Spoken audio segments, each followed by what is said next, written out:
We're going to cover two more methods here, the pop and pop item methods. These are how you remove items and actually return their values. Let's take a look at our letters dictionary here. So pop, the way it works is that you're going to put one of the keys over here.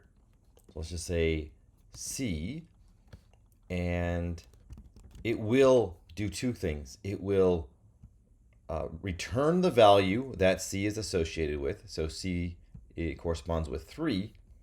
So it's going to return that, but it's also going to remove this entire item. So let's go ahead and do this.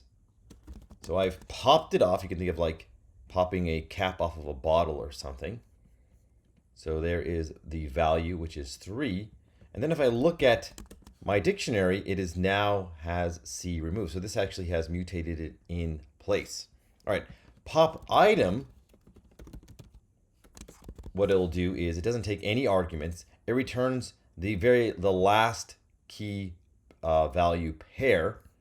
So we could say, we'll just assign this to value, and it'll return it as a tuple. So if you want to just remove the last value and return it, so it does two things again.